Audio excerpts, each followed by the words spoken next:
Это программа «Актуальное интервью», в студии Иван Лазаренко. Якутское кино вышло в международный прокат. С сегодняшнего дня фильм Любови Борисовой «Надо мною солнце не садится» будет демонстрироваться в Казахстане и Кыргызстане. О том, что это значит для якутского кино и вообще о прокатной деятельности, мы поговорим с нашим гостем. Это председатель Союза кинематографистов Республики, художественный руководитель Сахафильма Алексей Романов. Алексей Семенович, здравствуйте. Здравствуйте. Ну, во-первых, поздравляю вас с тем, что якутский фильм вышел на международный уже уровень, в международный прокат. И на ваш взгляд, все-таки то, что наше кино попало в такую ситуацию, на международный прокат, это счастливое стечение обстоятельств или все-таки результат планомерной, долгой и кропотливой работы? И вообще, что это может дать якутскому кинематографу в целом? Спасибо за поздравления.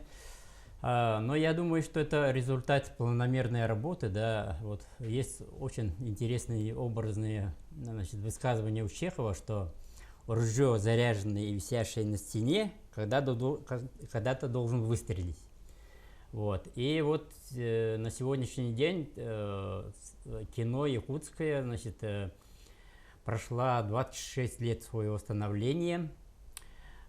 И вот последние 3 года, когда Арсений Сергеевич был назначен главой республики, поставил перед нами, кинематографистами, задачу выйти на мировую арену.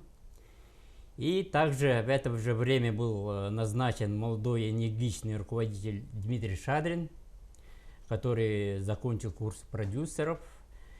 И за это время, значит, нами вместе были собрана как бы такая команда, профессиональные, квалифицированные, значит, выпускники ВГИКа, Санкт-Петербургского университета кино. То есть собрались все, значит, ведущие кинематографисты республики вот как раз в составе Сахафильма. И также надо отметить большую работу Сардана Савиной, которая все эти годы работала над продвижением якутских фильмов. Наши фильмы стали выходить на фестивали различные, не только отечественные, но и зарубежные. Были показаны такие программы специальные вот, в Пусанском международном фестивале, Берлинском кинофестивале, Финляндии и так далее, так далее. Да? И якутское кино стали замечать. И второе, значит, если в начале, вот лет 10-7 назад снимали все, кто может, все, кто хочет, и фильмы были в основном любительские, то последние годы уровень якутского кино значительно повысилось. Кинематографисты стали относиться ко всему этому очень ответственно. И тем более зрители стали требовать такое качественное кино. И поэтому уже стали появляться очень хорошие профессиональные работы в плане и художественном, и профессиональном. И в связи с этим, с тем, что вот стали много говорить в центральных СМИ, различных фестивалях, отборщики, что есть феномен якутского кино, что это интересно, это необычно. Поэтому я думаю, это все вместе, значит, дало такой результат, что сегодня фильм Любови Борисовой выходит на международную как бы, кинопрокат. То есть помимо того, чтобы снять хороший фильм, нужно еще и титаническую работу проделать, чтобы этот фильм дошел до, в том числе, зарубежного зрителя. Да, есть технические, значит, требования, да, чтобы фильм соответствовал. Есть художественные, творческие и так далее, так далее. Да. Единственное, конечно, мы конкурируем по своим идеям, по, значит, креативности, да. Но когда мы участвуем на международных кинофестивалях, видно все-таки, что немножко мы отстаем в техническом плане. Поэтому вот в прошлом году вы знаете, что прошло совещание у главы республики, где, значит, глава республики дал поручение, значит, со следующего года выделить 80 миллионов рублей на производство кинофильмов, а также речь шла о строительстве кинопавильона для Сахафильма. И вот мы сейчас планомерно работаем над этим проектом. На днях мы были в Мосфильме, чтобы они нам помогли консультативно и так далее, чтобы, значит, сделать, например, техническое задание будущего кинопавильона, помочь нам советами, консультациями и так далее, так далее.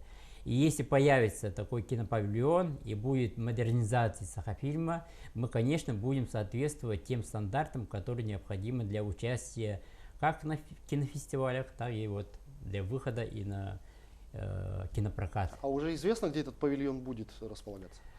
Ну, предварительно нами отобрано, значит, место в районе ДСК, там несколько километров, 2 километра, наверное, от ДСК, вот.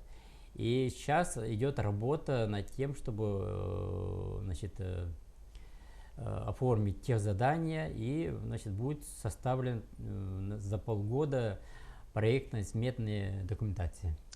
Вернемся к фильму Любови Борисовой. Вы, как человек с большим, очень большим кинематографическим опытом, как вы можете оценить ее работу? В чем секрет успеха именно этой картины? Ну, во-первых, эта картина сделана по мотивам, значит, рассказа Николая Логинова, вы, наверное, знаете. Во-вторых, Любовь Борисова, она человек, который прошла как бы все ступени профессионального развития, была и ассистентом режиссера, была и монтажером, и режиссером, и так далее, да. И как бы ее творческий подход, талант и также вот, значит, какие-то консультации со стороны руководства Сахафильма, все это вместе дало такой интересный фильм, который, с одной стороны, она современна и отвечает тем тенденциям, да, мировым. С другой стороны, надо сказать, что якутские режиссеры, они не подражают никому, не пытаются там что-то снимать, как бы похожее что-то Голливуду, там, западным, да. Мы снимаем свое кино, учитывая свой менталитет, свой образ жизни, историю, культуру, свое видение. Поэтому это сегодня интересно для не только для зарубежного, но и отечественного зрителя. Вот мы, например, впервые провели Дни якутского кино в Восточном экономическом форуме, и там 78% зрителей были эти сами жители Владивостока, русскоязычное население, да. И нам было интересно, как они воспримут этот фильм. Восприняли очень хорошо, можно сказать, даже на ура, потому что вы задавали очень много вопросов, и после проведения дней этот фильм оставили на прокат. Вот. Во Владивостоке? Да, в Владивостоке. И надо отметить, что не только вот зарубежный выход, этот фильм показывали, значит, 1 неделю в городе Уфе после фестиваля, потом сейчас взяли на прокат в городе Чите. То есть сейчас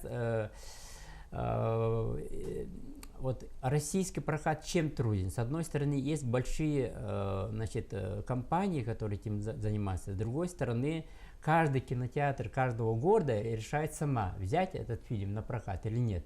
Вот в чем трудность. Вот, поэтому выходить на российский рынок, с другой стороны, сложно, с другой стороны, нужна большая такая планомерная работа через СМИ, через все, значит, средства, значит, связи, информации и так далее, и так далее. Ну, может быть, еще попробовать какую-то, может быть, как что-то вроде госпрограммы сделать и определенные квоты на региональные фильмы выделить для проката в российских кинотеатрах. На ваш взгляд, может быть, эта мера спасет региональное кино? Значит, Министерство культуры какую-то такую программу вводило, чтобы, значит, все фильмы, снятые в России, должны быть обязательно показаны, но, к сожалению, по сегодняшний день эта программа или это правило не соблюдается. Вот. Ну, я думаю, что законодательно нужно что-то решать в этом плане, потому что большой процент российского кино остается за кадрами, за экраном, как говорится, да. Поэтому мы сегодня видим на экранах наших кинотеатров, что большую часть занимает голливудское и западное кино. Вот. И, к счастью, здесь наши прокатчики, конечно, показывают якутское кино в первую очередь, можно сказать, потому что они дают хорошую прибыль. Вот. И большинство якутских фильмов они возвращают, значит, вложенные в них деньги. Вложенные в них средства, да. Ну, насколько я знаю, фильм Любови Борисовой шел в прокате беспрецедентно долго, и до самого последнего дня демонстрации фильма невозможно было день в день купить билеты. То есть все-таки фильм получился великолепным. Но вопрос такой, какие фильмы еще наши якутские имеют такую хорошую прокатную перспективу? Ну, мы знаем, что рекорд такой сделал фильм «Мамба», но это только чисто такой, можно сказать, зрелищный коммерческий фильм, на то она и была рассчитана, да. А фильмы, которые, как, например, «Царь птица», они рассчитаны, конечно, не для кассы, не для коммерции. Это фестивальный фильм. Да, это фестивальное кино для того, чтобы люди задумались о смысле жизни, о философии и так далее, так далее. Поэтому она, конечно, интересна людям, которые думают больше о жизни, о духовности и так далее. Вот, поэтому тут сложно сказать, что каждый фильм должен приносить прибыль. Вот. Поэтому мы должны всегда перед собой выбирать, что снимаем. Для души или для коммерции. Для кармана. Ну, что касается денег, появилась информация, что в настоящее время готовятся поправки в федеральные законы в плане государственной поддержки кино, и в расчет будет браться именно коммерческий кассовый успех предыдущих фильмов режиссера или творческой группы. И вот вы упомянули о 80 миллионах, которые будут выделяться на развитие кинематографа у нас в республике. Это будет какая-то централизованная раздача денег или это по каким-то виде грантов? Как вообще существует система государственной поддержки кино у нас в республике? Значит, до сегодняшнего дня специально для кинопроизводства фильмов деньги не выделялись. Вот, например, «Сахафильм», она существует только за те средства, которые выделяются на содержание, значит, коммунальные расходы, зарплаты работников, а на производство фильмов за эти 25 лет не выделялось. То есть мы всегда выходили из каких-то своих возможностей. Ну, спонсорские, может быть, деньги, да. Какие-то свои деньги. Ну, спонсорские деньги, какие-то деньги, которые мы у кого-то берем займы там и так далее, да. Вот. А что касается 80 миллионов, то мы будем, то есть работаем с Министерством культуры, чтобы сделать какую-то комиссию экспертную, и будет приниматься как бы на конкурс работы. И будет решаться коллегиально, кому выделять эти деньги. Алексей Семенович, я благодарю вас за беседу. Спасибо, что ответили на наши вопросы. Желаю вам успехов в работе. Ну а нашим кинематографистам новых мировых успехов. Спасибо. Спасибо, будем стараться. Это была программа «Актуальное интервью». Сегодня в гостях у нас был председатель Союза кинематографистов России, художественный руководитель «Сахафильма» Алексей Романов. До встречи в эфире.